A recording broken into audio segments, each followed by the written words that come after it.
Sing the Sorrow really transitioned AFI out of their horror punk and hardcore punk roots and into a more radio accessible hard rock kind of sound. It was very divisive amongst fans, especially older fans, who felt it as a betrayal of their kind of do-it-yourself roots to transition from that kind of minor label, independent label into a more mainstream corporate label, as well as the actual transition in their sound, which definitely felt more like it was produced for a wider audience versus their previous albums, which had more targeted their demographic within that punk scene.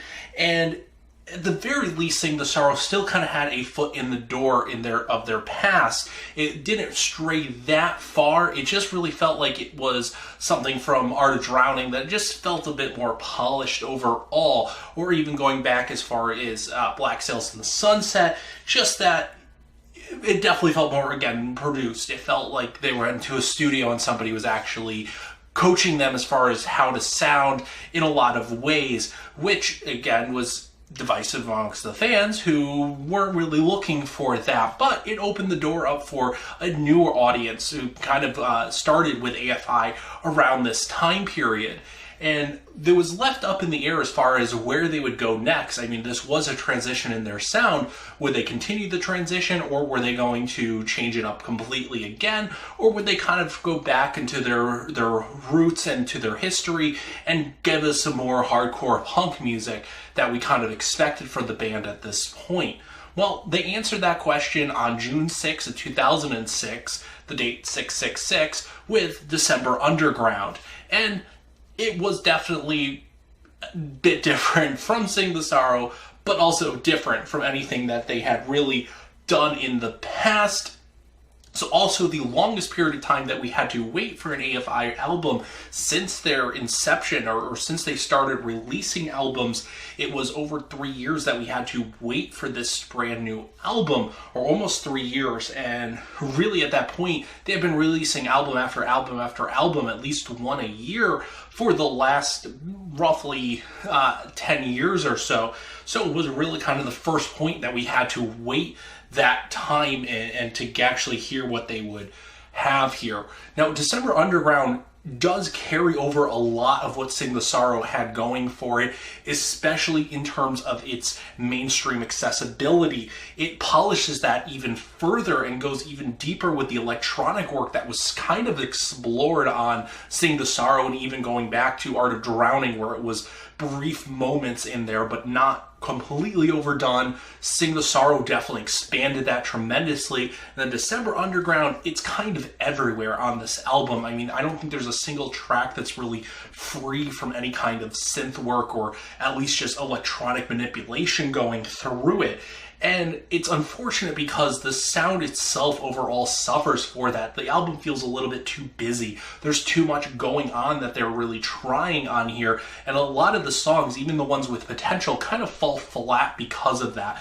The other songs on this album, the rest of them really are just, they feel like they were manufactured. And they, in terms of comparing them, let's not even talk about the change in the sound itself, but comparing them to the sound they're going for, the more radio rock friendly with a little bit of an edge to it, they did it better than a lot of bands that were on the scene at that time. They got miscast as being emo because I think people didn't really know what we got from AFI, or who AFI was, how to explain their sound. So they were lumped in with a lot of those bands that were classified as emo in the early to mid 2000s, and which was unfortunate because they really didn't fit that bill too much. They really were unique in a lot of ways still with this album, despite that transition to a more mainstream and radio friendly mentality.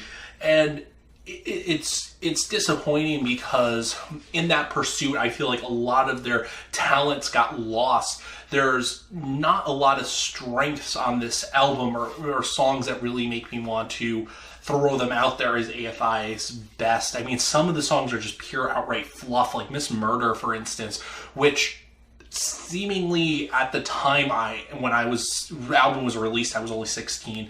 I felt like it was kind of a deep song, but listening to it in retrospect, it really is not. And the everything about it just, again, feels so manipulated. But to its credit, that song is actually a ton of fun live because they strip away all the electronic work and everything from there, and you get a pure song, and it actually does get the crowd going. It's got that pulsing bass line, and it is an enjoyable song. So there are elements of the songs on here that are very good and very well done. There's even some songs on here as well that are at least have a lot of potential. For instance, The Killing Lights has a lot of influences of post-punk and even new wave in there. And it's a very well done song. I mean, the song Rabbits Are Roadkill on Route 37, that's another song that feels like it would have been a B-side off of Sing the Sorrow. Still kind of has its foot in that old kind of hardcore punk scene. It's a good song. The song Affliction is another one that is fairly decent. It's only brought down, actually, and this is probably the first and only time I will mention this, with Davey Havok screaming, because he doesn't really scream so much on the other albums. I mean, he does, but not in this way. It feels out of place. It feels jarring. The transitions are so rough on this album for him, going from the clean vocals, which are very well done, and actually they're huge improvement over anything he's done previously. The clean vocals on here, when he stays within that range, are just phenomenal on this album. But when he goes in transitions, there's no growling so much on this. It goes straight into that piercing scream, and it just doesn't work on a lot of these songs. It feels like it was put there for just... It feels forced. It feels like he said, or the band said, or whatever said, we have to have this at this part on this album. And I don't know, I know between Sing the Sorrow and December Underground, he went through some issues with his vocals, but I don't know if that's what kind of influenced that and that's why we get this, but it's just kind of off on this album overall.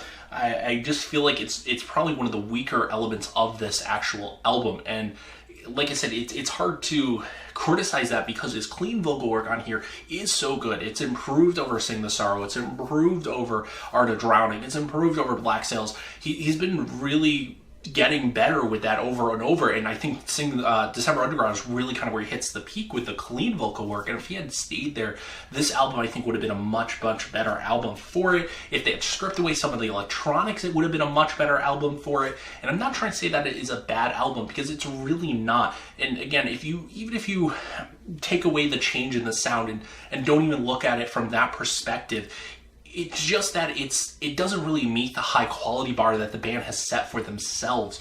Every other album that they've done since then has been a steady improvement, and this album kind of just feels like it doesn't know where it wants to go. It doesn't know what kind of album it really wants to be. It feels all over the place. It feels too busy, and it just doesn't work so well because of that. And again, it just doesn't meet up with the expectations that I would have for the band.